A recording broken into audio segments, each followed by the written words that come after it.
Hi, welcome back to another update video. Another week in my life where I've been, kind of what's been going on and what has happened since the last time we spoke. To preface this, I have been in the ER twice, and I'm going to explain why in this video. It's going to start on Thursday of last week. I took my transportation. I had my power chair with me.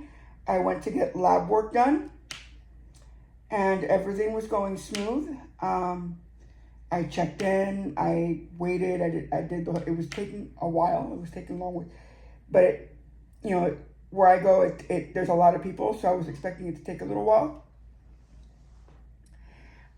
I go in. They're able to draw the blood. As soon as they pull the needle out of my arm, I start having a little bit of an anxiety panic attack. And then from there, I literally just kind of like pass out a little bit. And they call the RN team to come in and see how I'm doing. They check my blood sugar. They see that's extremely low. Low enough to where they have to actually administer a shot of a glucose solution in order to get me to be safe enough to transport to the urgent care clinic. Because at that point, I had to maneuver my chair, and I was not awake enough to do that. So they did that. I woke up enough. When I realized who was around me, thankfully, one of the nurses that was there, I recognized her voice, and I knew who she was, and I was able to almost instantly calm down and let them do what they needed to do. They put oxygen on me. They checked my O2 sat, and that was pretty low. So they put some oxygen on me. And then I was able to wake up and drive my chair to the urgent care where they did some more medical. They did some, they did an EKG, and the doctor came in, and, it was, they were trying to find a line to give me D50 because my blood sugar was that low. I'm very difficult to find a line. So they never really found a line. And then they were talking amongst themselves, saying they're going to have to transport me to the ER. And at this point, I'm awake enough to know that they're going to transport me to the ER. And I'm like, no, thank you. But thankfully, there was another nurse that had seen me prior. Because every time I go to the lab, I tend to go fasting. I don't know why, I just do. And every time that I go fasting, I pass out. It's like a basal reaction, and they have to call RN stat. And I'm like, so by this point, everybody pretty much in the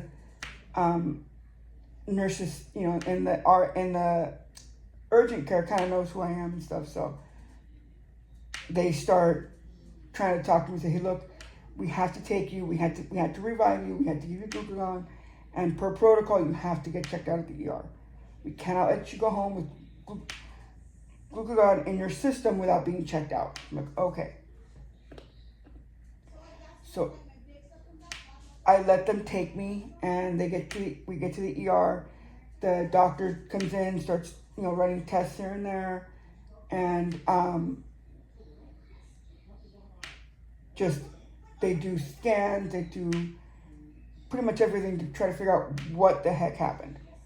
At the point where the doctor's like, okay, your blood sugar is low, we need to get you to eat. And I'm like, okay, this is going to be a little bit of a problem. My anxiety is really, really bad. I have an eating disorder that basically when I'm under stress and anxiety, I can't eat.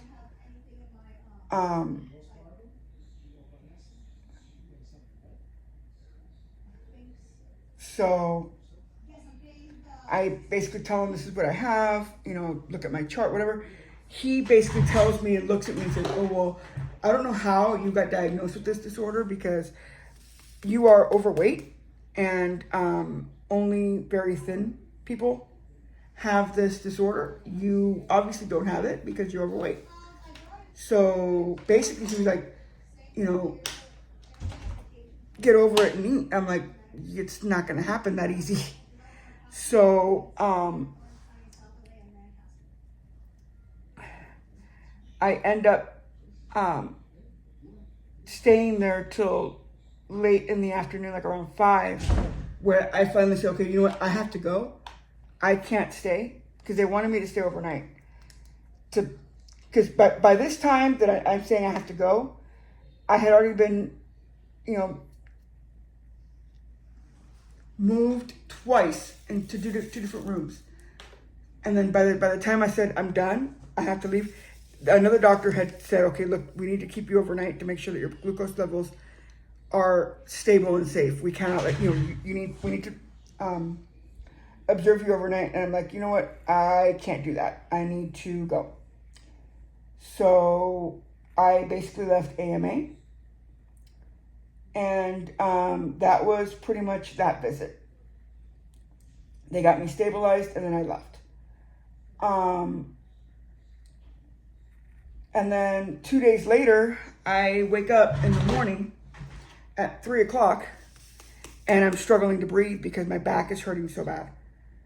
My back spasmed out really bad and I could barely walk. I could barely breathe. My dad finally said, I'm taking you to the ER. This is insane. I've never seen this kind of pain in you.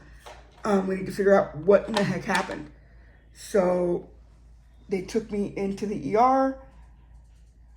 I was seen. They gave me that's when they did more scans. They did a CT scan. They did chest x-ray, tried to figure out what the heck's going on. And they gave me morphine. 2 doses of morphine and just kind of made sure that I was okay with pain. Pain was managed. And then once I was managed and safe, I was discharged. Everything came up back negative and I was discharged. And then since then, because of the first time being so traumatic, I've been in a little bit of a PTSD, post-traumatic stress response, where I'm extremely heightened. My anxiety is extremely high. And I've been to the doctor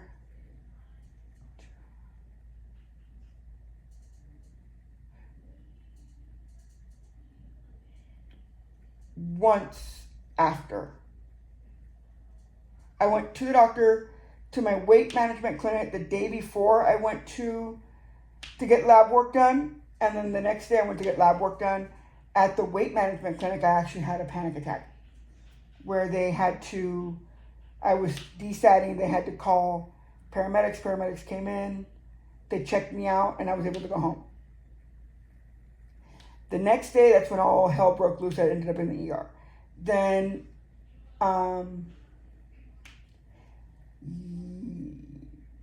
was it yesterday that I went to have the physical done? I don't remember. I think it was yesterday or the day before. It was this week. So I know it was either yesterday or the day before. I went to have a physical done, and sure enough, midway through the appointment, I have another panic attack. I start desatting, my blood sugar is low. They again wanted to send me to the ER.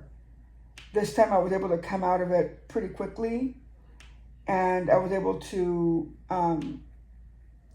not go to the ER. But it was scary because I did desat, meaning my oxygen was low, like in the 80s. And the doctor's like, you have hypoxemia. We need to figure out why you have hypoxemia. Could it be part of your CP? Could it be part of, what it is? So he sent me to a pulmonologist to get evaluated, and that's coming up soon here. And then today I went to physical therapy. That went great. I had a really, really good session there. And that's kind of where I've been. Just in and out of doctors and, therapy and that kind of stuff. So that's kind of where I've been. Just want to kind of check in with you guys and let you know where I've been and what's been going on and why I haven't updated more. I try to do, 1 or 2 videos a week, but I haven't been able to. So I've been, in and out of medical clinics and stuff. So just want to give you guys an update. Thank you for watching, and I will see you in the next one. Have a great one.